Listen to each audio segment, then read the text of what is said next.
என்னென்னா இப்போ இது ராசவள்ளிக்கிழங்கு அது கலிகண்ட போதும். அப்போ அதை இப்போ முதல் ஃப்ரெஷ்ஷான தேங்காய் பாலில் மிண்டணும். அப்போ இந்த தேங்காய் பாலை முதல் பால் எடுத்து வைக்கிறது. முதல் பாலை எடுத்து வச்சுட்டு திரும்ப அடுத்த பால்களை இந்த கிழங்குக்கு விடுறது. விட்டுட்டு திரும்ப அவிய போடுறது. இவ்வளோத்தையும் அவிய போடுறது. இந்த கப்பி பாலை விடுவோம். அவ்வளோந்தான்.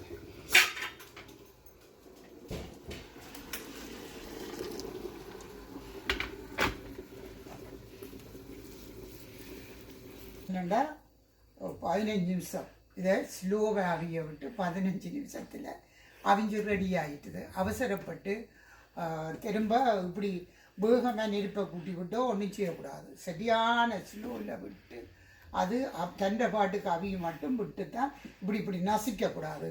இதை கொண்டு கிட்ட எடுங்கோ. இப்படி இப்படி கிழங்குகள் இருக்கணும்.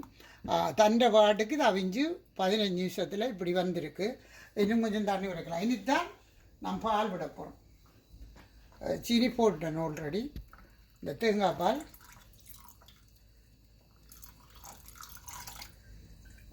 உங்களுக்கு விரும்பின மாதிரி 3-4 ஸ்பூனும் போடலாம். சீனி இப்படி நான் எங்களுக்கு கூடாதுன்றபடியாக ஒரு ஸ்பூன் போட்டுக்கிறேன். உங்களுக்கு விரும்பினா நீங்கள் இன்னும் 2-3 ஸ்பூன் போட்டு சாப்பிட்லாம். அளந்தான் ஒன்றுமே இதுவும் இல்லை. பண்டங்களில் கொண்டாடுற ஸ்வீட்டை விட சில நேரம் ஸ்வீட்டுக்கு ஆசைண்டா இது இறுகிடும். அப்போ இந்த இப்படி கிழங்கு இதுகளில் சாப்பிட சத்தும் வரும். பயப்படவும் தேவையில்லை. சொல்கிற மாதிரி ஒரு தோசை ஒரு புட்டோடு இருக்கையில் அது அளவை சாப்பிட்லாம். கொஞ்சம் நீங்கள் இறக்கி வைக்க இருக்கும் தண்டை பாட்டு. இப்போ குறைச்சி போட்டு செய்முறையெல்லாம் சொல்லிட்டேன். கொஞ்சம் இன்னும் ஆற வச்சா செய்து போட்டு ஒரு 10 நிமிஷம் ஆற வச்சுட்டு சாப்பிட நல்லா இறுகிடும். எங்களுக்கும் கூடாண்டு இல்லை, டயபிட்டிஸ் ஆக்களுக்கும் ஒரு கொஞ்சம் சாப்பிடலாம்.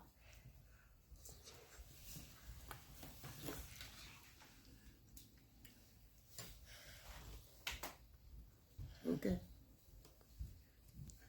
சீனி விரும்பினா சீனி போடலாம். நன்றி, வணக்கம்.